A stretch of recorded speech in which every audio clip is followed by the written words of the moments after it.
Voltamos, pessoal, e com a pergunta que todos querem saber. O professor André estava nos explicando a respeito do testamento, dos 50% obrigatório e o outro 50% pode fazer o que quiser. E aí a pergunta foi, pode deixar para amante? Pode, mas nós temos algumas restrições do Código Civil e nós temos que analisar caso a caso. Então, conforme for o seu caso, você deve procurar um advogado para te auxiliar nesse sentido. Vejam bem que isso é muito interessante o que o professor André disse. Sempre procure um advogado. Ele poderá passar todas essas dúvidas que você tem, principalmente da amante, para não dar problema, e aí você vai resolver o seu problema, não vai criar outro problema, porque senão você vai falecer e vai deixar a família toda brava com você aí, porque você deixou alguma coisa para amante. Toma cuidado.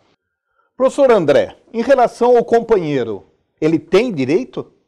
Companheiro é aquele que vive em união estável com o falecido, pode ser homem ou mulher, não há determinação do sexo. E que essa união estável ela decorre da convivência entre as pessoas. Então, de acordo com o que regula o Código, em alguns casos, e a gente tem que ver caso a caso, na maior parte das vezes o companheiro ele tem direito, sim, à herança. E é muito controvertido também esse lance de tempo, né? Quanto tempo está, ou isso já está... Não está pacificado, né? A lei ela não fixa um tempo. Certo. Ela fala em união pública, contínua e duradoura, com o propósito de constituir família. Sim. Então isso a gente tem que ver caso a caso. Se o companheiro sobrevivente e os herdeiros do falecido estiverem em um acordo, a união estável ela pode ser reconhecida dentro da própria escritura de inventário. E agora, falando em união estável, é interessante também essa coisa do cunha aí, né? Que é lá pelo pastor X, isso. Pessoal, respeito todas as religiões, credos, pensamentos, isso, aquilo. Estou falando o meu pensamento. Quando falo em família. Família não é um homem e uma mulher, no meu ponto de vista, certo? E respeito todo mundo que pensa de forma contrária. Nós estamos num novo momento hoje da nossa história, não é isso? Exatamente. O direito de família ele tem evoluído em outros sentidos. Sim. O direito ele quer abrigar essas novas relações. Exatamente. Porque as pessoas elas têm direito, né?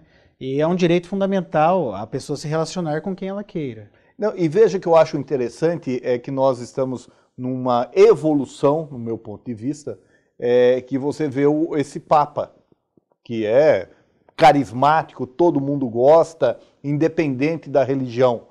Ele tem mudado os conceitos que a própria igreja tinha. Por exemplo, separado.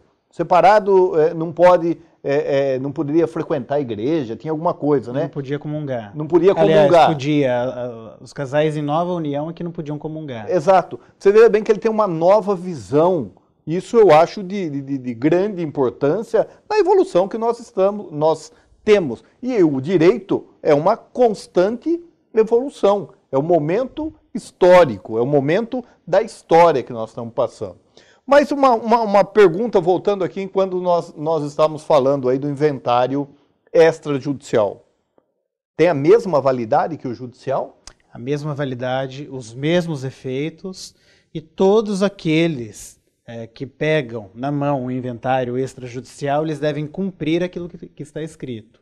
Nós temos uma grande dificuldade com as instituições bancárias, em que às vezes o herdeiro vai lá, ou o próprio advogado vai na instituição bancária, vai no banco, com o inventário, e o banco não libera o dinheiro ou não faz as transferências que eles devem fazer. Então nós estamos com grandes problemas nesse sentido. E recentemente, a pedido do nosso órgão de classe, o Colégio Notarial do Brasil, a Federação dos Bancos, a FEBRABAN, ela divulgou um comunicado dizendo que o banco ele tem que cumprir aquilo que está escrito na escritura de inventário, porque possui o mesmo valor do inventário judicial. É interessante o que você está falando, porque tem uma lei do ministro Hélio Beltrão, que era o ministro da desburocratização, que vários documentos, por exemplo, atestado de residência, você não tem que levar a conta de água, a conta de luz. Você vai fazer uma declaração do próprio punho responsabilizando pelo que você está falando. Banco não aceita. A maior parte dos órgãos não aceita. É lei. Tem uma lei dizendo, para quê? Para desburocratizar em várias situações de atestado disso, atestado daquilo. É um Estado altamente burocrático, não é? Exatamente. Por isso que eu também sou favorável a respeito de um Estado mínimo, e não da forma que nós temos aí, o Estado sendo dono de tudo, querendo gerenciar tudo, não é? Ele tem que gerenciar o que é importante. Saúde, segurança, transporte, não é do Estado, é terceirizado. E outras coisas mais, mas que não é o nosso tema de hoje aí.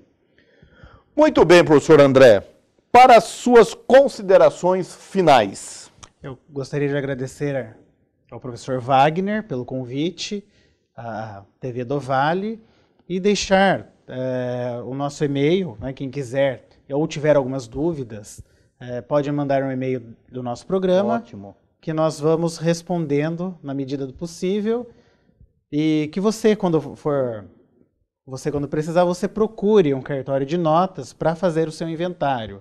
Vai tornar a sua vida mais fácil, vai ser mais rápido e todo mundo vai sair feliz nessa história. Ótimo. Professor André, muito obrigado. É muito importante, é um tema muito importante que as pessoas sempre têm dúvida, não é?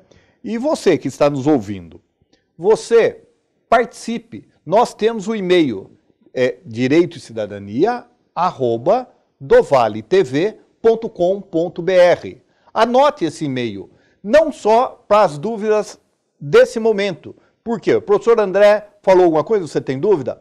Passa sua dúvida para esse e-mail, que nós aqui, a produção, ela vai repassar para o professor André e vai devolver para você com a resposta. E não só para isso esse e-mail, sugestões. O que você tem dúvida? O que você quer conhecer? Quem você acha que deve ser entrevistado? Nós estamos à sua inteira disposição, não é? Nós vamos levar para você todas as informações da nossa cidade, do nosso estado, do nosso país. Agora, quais as informações que você quer? Nós estamos à sua inteira disposição. Utilize o nosso e-mail que está aí na tela, vocês anotem esse e-mail aí e mande sugestões para nós. Nós queremos agradecer muito a sua participação, não é? Porque você está assistindo, logo nós queremos seu feedback. E como eu já disse, agradecendo o professor André. Esse foi o nosso primeiro programa. Na próxima semana estaremos aqui novamente com um outro tema, um tema de interesse, como foi esse tema discutido aqui hoje. Muito obrigado e até a próxima semana.